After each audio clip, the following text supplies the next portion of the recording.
Lexington holds No Kings protest. UK dismantles gender-inclusive housing and ties to identity-based groups. Keeneland honors military members and first responders at Heroes Day. Kernel Media makes history with 59 awards at National College Media Convention. I'm Gavin Breunig. And I'm Sylvia Freire, and welcome back to Catching Up with the Kernel. Thousands rallied in downtown Lexington for the No Kings protest to speak out against the current Trump administration and provide a space for people to share their experiences and their concerns.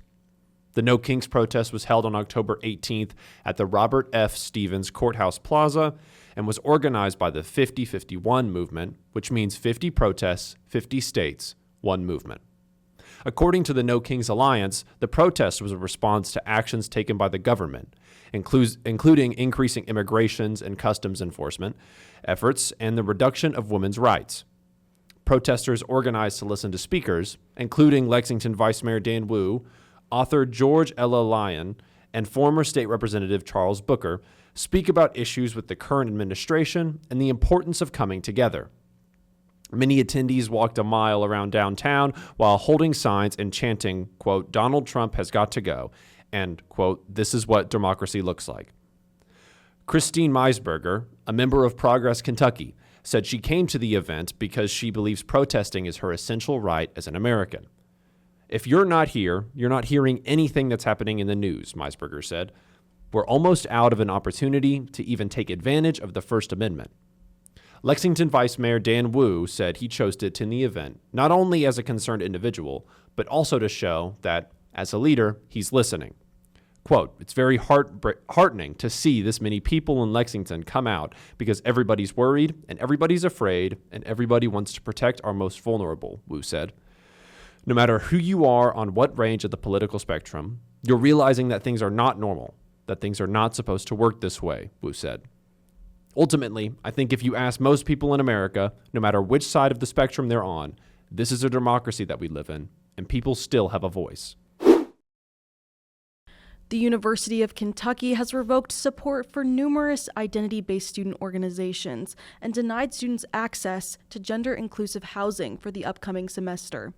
As of October 16th, UK has not formally announced either of these initiatives and has not communicated in writing to those impacted. On September 22nd, the Stanley and Karen Pigman College of Engineering held a meeting with 7 student organizations, saying that UK could no longer provide them support, include funding, dedicated spaces, and faculty advisors. An attendee shared an email inviting the group to the meeting with Rudolph Buchet, the Dean of the College of Engineering. The email lists the following organizations requesting 2 representatives of each one to come to a 1-hour meeting: Society of Hispanic Professional Engineers, National Society of Black Engineers, Society of Women Engineers, Graduate Society of Women Engineers, STEM G Queers, Phi Sigma Rho, Triangle Fraternity, Association for Computing Machinery for Women. The email did not specify the purpose of the meeting, but SWE Secretary Jillian Fortwangler said her organization had an idea of its intent. Fortwangler and a representative of STEM G Queers confirmed that the student groups also noticed before attending the meeting that their UK banks were frozen. At the meeting, Fortwangler said Buchet told her and the rest of the organization representatives they would not be able to have access to these funds previously held in UK's accounts. Fortwangler and a representative of NSBE told the Kernel the dean said organizations would need to have their donors reroute the money to external accounts if they wanted access to it. Attendees note from the meeting saying the IBOs are still allowed to operate as registered student organizations and accept private support, but at the time of publishing, they are still listed on BB Involved. University spokesperson Jay Blanton confirmed the reason for the changes and was cited in House Bill 4 and a letter UK received from the Office of Civil Rights.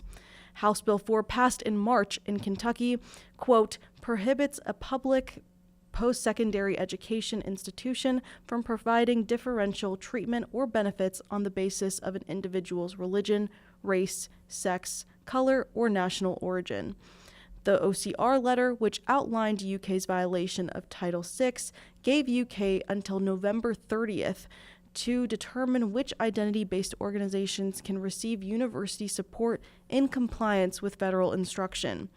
Sources within the David Rosenberg College of Law, including Outlaw president and second-year law student Lucille Kirk, confirmed they attended a similar meeting. On September 25th, the College of Law deans met with all College of Law student organization presidents and told them all of their funding is frozen indefinitely, excluding groups associated with academic credit. According to Kirk, the College of Law officials told the organizations they legally had to cut the, quote, $750 funding dollars for identity-based organizations due to House Bill 4, but decided to cut it for everyone for, quote, fairness sake. It is unconfirmed whether other colleges have had meetings like the College of Law and Engineering. Blanton also confirmed that UK has discontinued gender-inclusive housing. UK did not tell anyone of this. They instead opted to let students find out for themselves when it was time to arrange housing for the fall.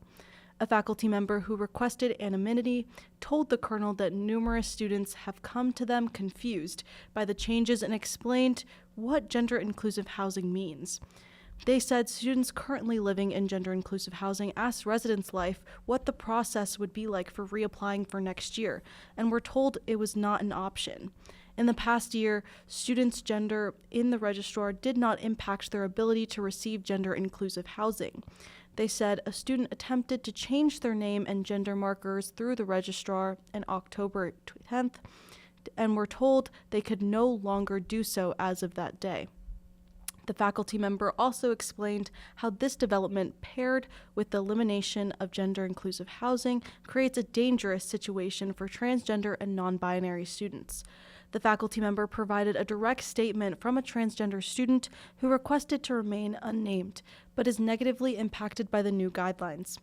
Blanton said students who may end up in housing situations that they are uncomfortable with can still access other university resources. Many of the other engineering IBOs in conversation with the Kernel have confirmed they are working on a joint statement, sharing their perspective on the situation. UK has yet to announce these changes or publish any written policy. Kentucky's heroes are often recognized for their work, but at Keeneland, recognition means more than just a thank you. Keeneland granted free entry and meals to support these heroes and their families. Keeneland hosted Heroes Day on Sunday, October 19th, honoring first responders, those in active service, veterans, healthcare workers, and their families with free admission to watch 8 races. Bailey Watson, daughter of an Army veteran, said she came to Keeneland with her friends and didn't know Heroes Day was going on until she got to the front gate. I talked to the people checking us in and told them thank you for honoring military families, Watson said. It means a lot to have people appreciate her and her family's support for her father while he served, according to Watson. Asia Mason, an Army servicewoman, attended Heroes Day with her sorority, Alpha Kappa Alpha, and believes events like Heroes Day are important to show appreciation for veterans and active duty members. Alpha Kappa Alpha is the oldest sorority for African American women in college, and Fort Knox's chapter, Mu Delta Omega, is exclusively for military personnel and their family members. I've been in the military for 25 years as a sergeant major, Mason said. I think it's important that our community continues to support our soldiers and what they do.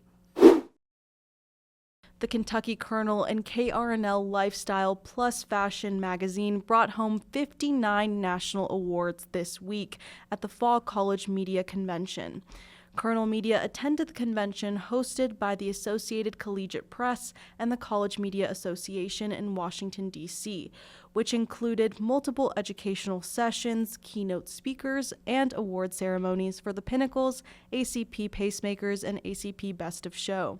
The Kernel historically took home one of 2 broadcast pacemakers after just recently making the change to multimedia, according to Ryan Craig, student media advisor at the University of Kentucky. Craig said, at this year's awards show, the Kernel and KRNL were just as successful in photo, video, podcast, and all aspects of multimedia as they are in print.